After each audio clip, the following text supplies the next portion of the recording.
রহমতুল্লাহি ওয়া বারাকাতুহু। আলহামদুলিল্লাহি রাব্বিল আলামিন ওয়াসসালাতু ওয়াসসালামু আলা সাইয়্যিদিল আমবিয়াই ওয়া আশরাফিল মুরসালিন নবিয়িনা মুহাম্মদ ওয়া আলা আলিহি ওয়া সাহবিহিল মায়ামিন ওয়া বা'দ।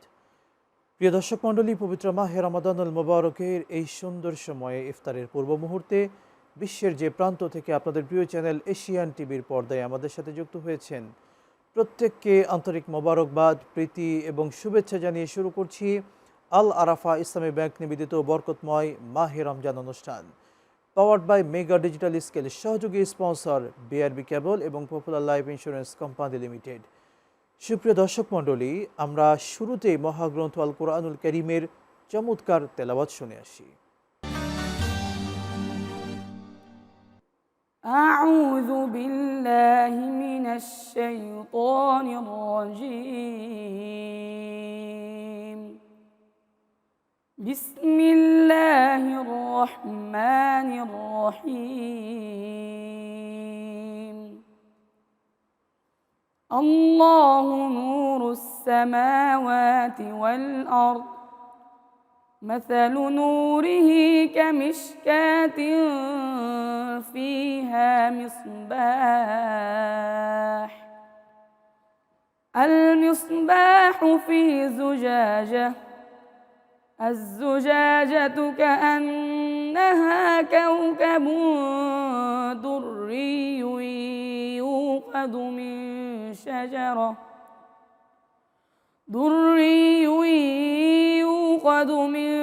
شجرة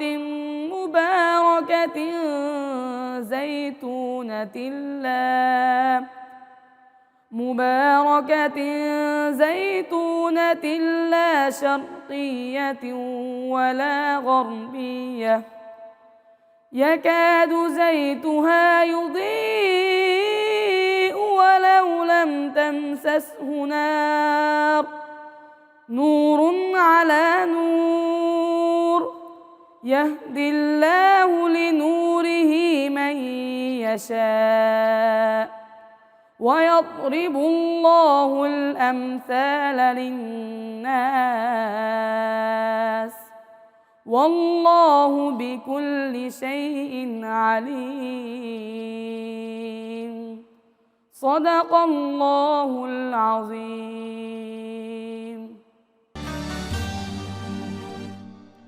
চমৎকার কণ্ঠে আল্লাহ সুবহানাহু ওয়া তাআলার কালামের বাণী আমরা শুনলাম। প্রিয় দর্শক, এবারে পরিচয় করিয়ে দিচ্ছি আজকের দুজন সম্মানিত অতিথিদের সঙ্গে।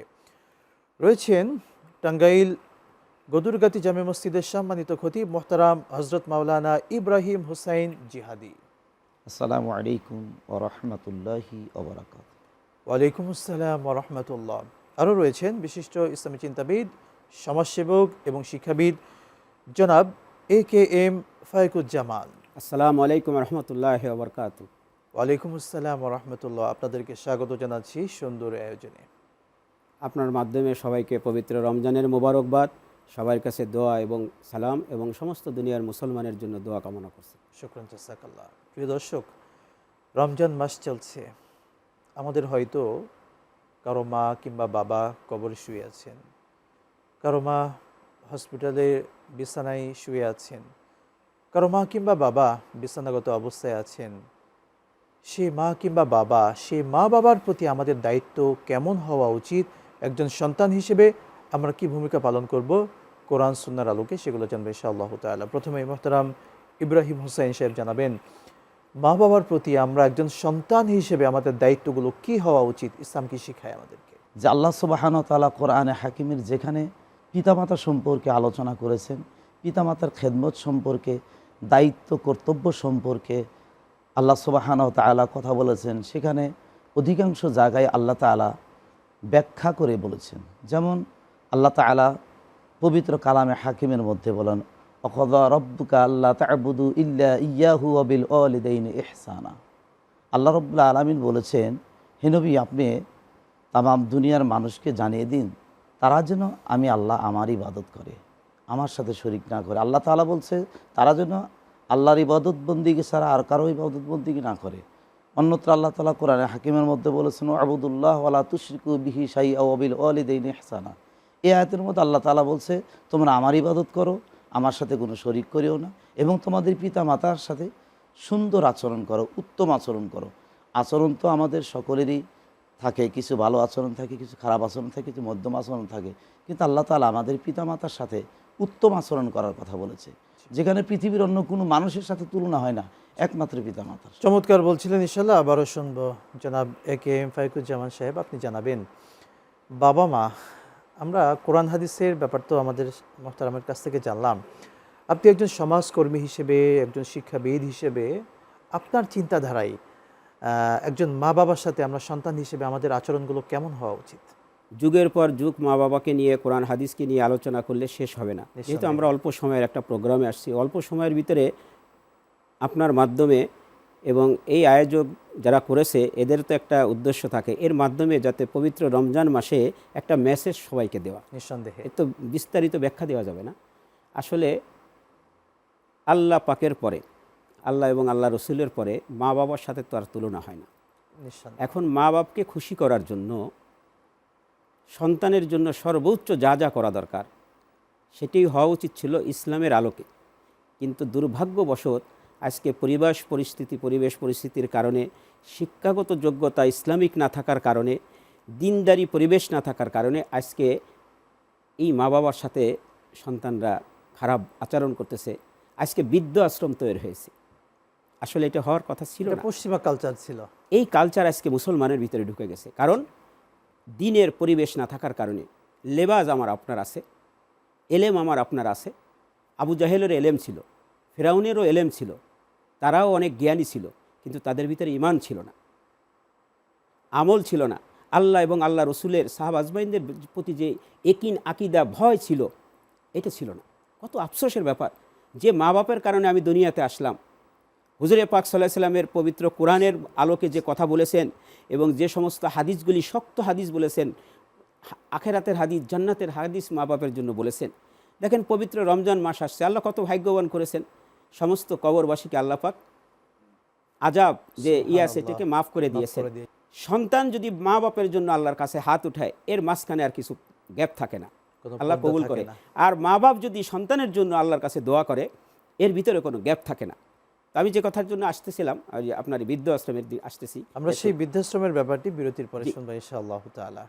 প্রিয় দর্শক মণ্ডলী, দেখছিলেন আপনাদের প্রিয় চ্যানেল এশিয়ান টিভির পর্দায় প্রিয় আয়োজন আল আরাফা ইসলামী ব্যাংক নিবেদিত বরকতময় মাহে Ramzan, powered by Mega Digital Scale, সহযোগী স্পন্সর বিআরবি কেবল এবং Popular Life Insurance Company Limited. সময় হলো ছোট্ট একটি বিরতির, সাথেই থাকুন, ফিরছি ইনশাআল্লাহ।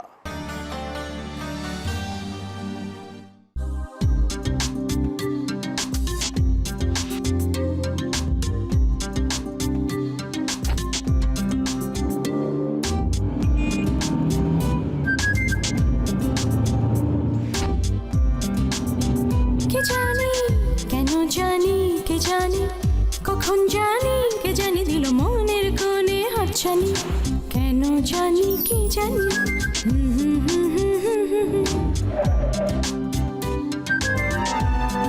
The Style Icon of the Year. Finally, the award goes to Asian Textile.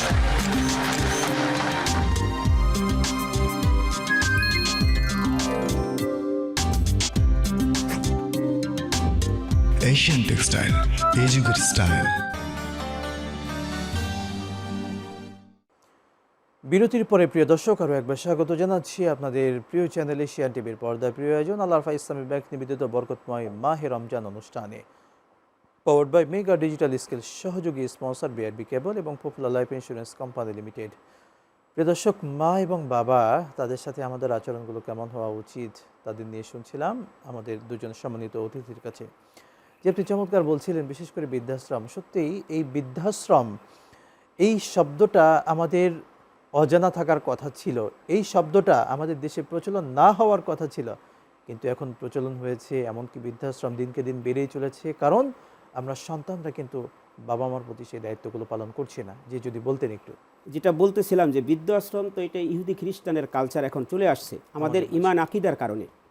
যেটা বলতেছিলাম যে আমার ভিতরে দাড়ি আছে, টুপি আছে, নামাজ আছে, হজ জাকাত আছে, কিন্তু আমার ভিতরে ঈমানের দুর্বলতা। আমি আমার মা বাপকে এরকম করছি না, আমার ছেলে সন্তানকে ওইভাবে আমি তৈরি করতে পারতেছি না। আমার দুর্বলতার কারণে আমি অন্যের দোষটা বেশি দেখি। অন্যের ফ্যামিলির দোষটা দেখি, আমারটা দেখি না। আজকে মুসলমানের ভিতরে এই কালচার ঢুকে গেছে। তো এখন যেহেতু একটা কালচার ঢুকে গেছে, এর থেকে বের হতে হবে। বের হওয়ার জন্য সর্বপ্রথম দিনের পথে এবং কোরআন হাদিসের আলোকে বাচ্চাদেরকে তৈরি করতে হবে, মা বাপকে তৈরি হতে হবে, নাহলে এটি আরও বাড়তে থাকবে।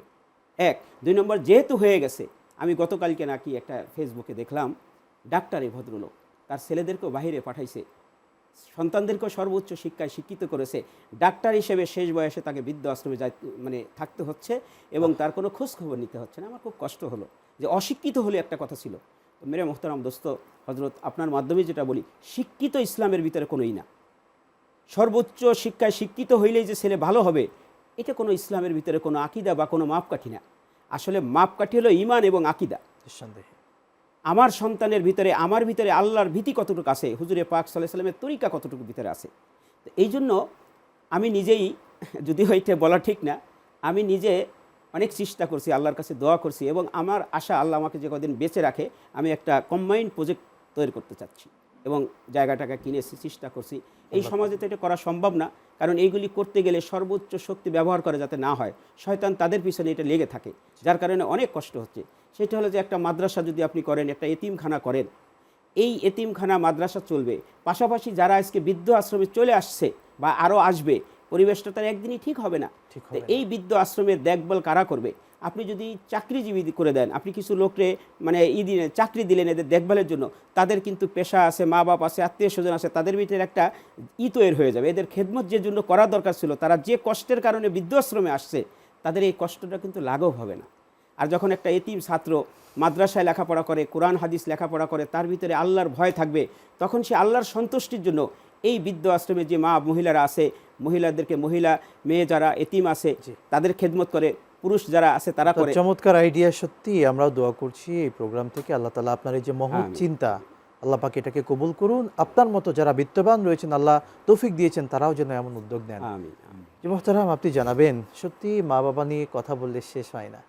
সেই মা বাবা তারা যখন জীবিত থাকা অবস্থায় তাদের প্রতি কী কী দায়িত্ব পালন করতে হয়? আল্লাহ রসুল সাল্লাল্লাহু আলাইহি সাল্লাম এবং কোরআন থেকে, সহি হাদিস থেকে অনেক আলোচনা আসছে। যেমন 1 নাম্বার, পিতামাতার সাথে উত্তম আচরণের পাশাপাশি পিতামাতার ভরণ পোষণ করতে হবে।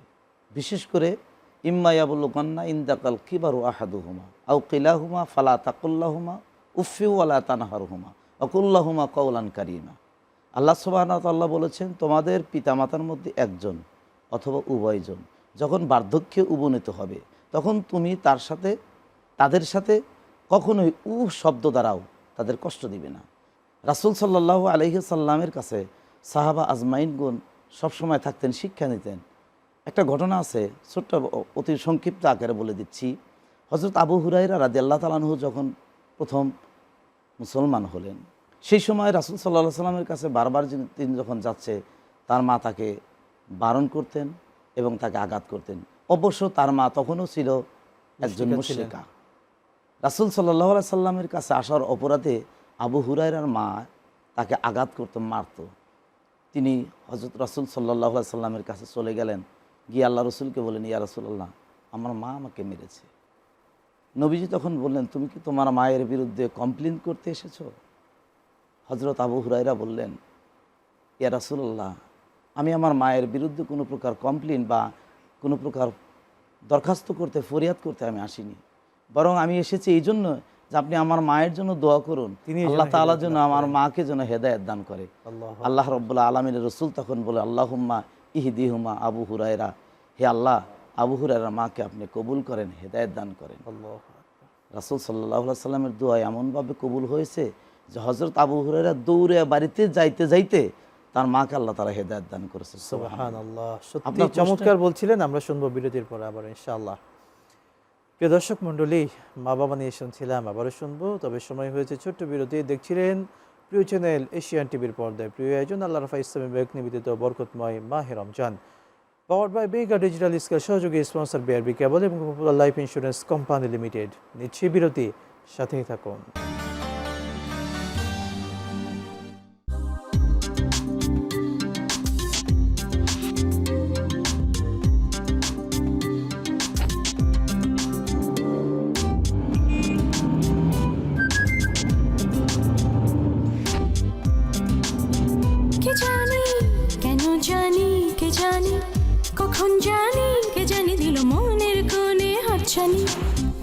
জানি কি জানি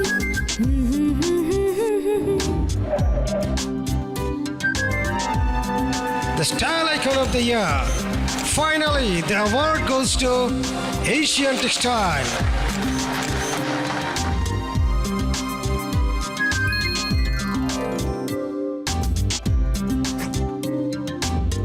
Asian Textile, এই যুগের স্টাইল। বিরতির পর প্রিয় দর্শক আরও একবার স্বাগত জানাচ্ছি আপনাদের প্রিয় চ্যানেলে প্রিয় অনুষ্ঠান আল আরাফা ইসলামী ব্যাংক নিবেদিত বরকতময় মাহে Ramzan, powered by Mega Digital Scale, সহযোগী স্পন্সর বিআরবি কেবল এবং Popular Life Insurance Company Limited. চমৎকার বলছিলেন মা বাবা নিয়ে, একটু বলবেন কোরআন হাদিসের আলোকে যারা মা বাবার সাথে খারাপ আচরণ করে সেই সন্তানদের পরিণতি কী হবে? আল্লাহ রসুল সাল্লাহ সাল্লাম পিতামাতার খেদমত সম্পর্কে অসংখ্য কথা বলেছেন। একজন সাহাবী এসে নবীজিকে বললেন, ইয়া রাসূলুল্লাহ, আমার মা বাবা উভয়জন বেঁচে আছে, তাদের আমি হক পালন করবো, আগে কার? নবীজি বললেন তোমার মার। এরপরে কার? নবী বললেন তোমার মার। এরপরে কার? নবী বললেন তোমার মার। এরপরে কার? তোমার বাবার। এটা সহিহ হাদিস। নবীজি সাল্লাল্লাহু আলাইহি সাল্লাম একদিন মসজিদে নববীতে নামাজ আদায় শেষ করলেন। সাহাবীরা বলে, ইয়া রাসূলুল্লাহ, আমাদের একজন ভাই, আমাদের একজন মুসলমান ভাই হযরত আলকামার রাদিয়াল্লাহু তাআলা আনহু, তিনি অসুস্থ। তিনি তখন অসুস্থ, বললেন যে সে অসুস্থ, মৃত্যুর সন্নিকটে এসে পড়েছে, কিন্তু তার মুখে কালেমা আসতেছে না। নবীজি তাকে দেখতে গেলেন।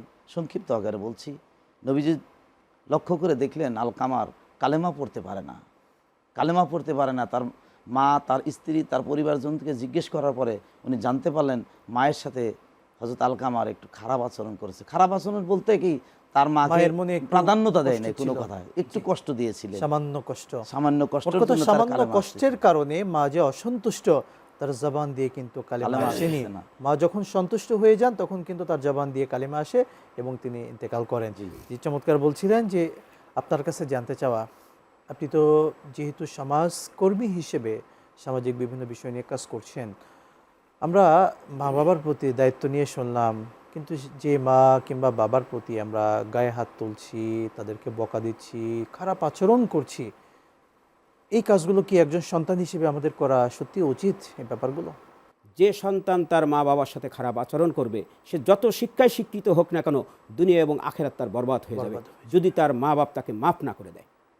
যে মা বাপের কারণে আমি দুনিয়াতে আল্লাহ আমাকে পাঠাইলো, আল্লাহ তো আমাকে অন্যভাবে দুনিয়াতে পাঠাইতে পারতেন, সেটা না করে মা এবং বাবার মাধ্যমে দুনিয়াতে আমাকে পাঠাইলো। যে মা আমার জন্য এত কষ্ট করলেন, যে বাপ এত কষ্ট করে দিন নাই রাত নাই না খেয়ে না করে না পড়ে আমাকে পড়াইলো, আমাকে খাওয়াইলো, আমি যখন বড় হয়ে, আমি যখন বুঝে না বুঝে আমি সেই বাপ মাকে কষ্ট দিব, তখন অবধারিত আমার ধ্বংস হবে। চাই আমি মুসলমান হই আর আমি গায়ের মুসলমান হই, দুনিয়ার কোনো শক্তি, দুনিয়ার কোনো সায়েন্টিস্ট, দুনিয়ার কোনো টেকনোলজি আমাকে বাঁচাইতে পারবে না। শুকরান, জাযাকুমুল্লাহ। চমৎকার বলছিলেন। আল্লাহ সুবহানাহু ওয়া তাআলা আমাদের প্রত্যেককে মা বাবার সাথে ভালো আচরণের তৌফিক দান করুন, আমিন।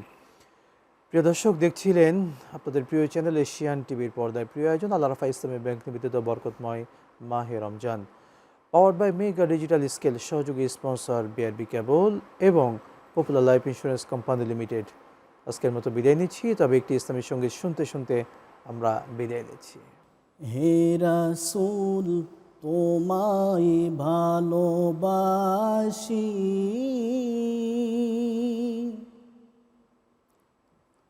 অন্তরে শুধুই মুখে নয়, জান্নাতের আশায় নয় না।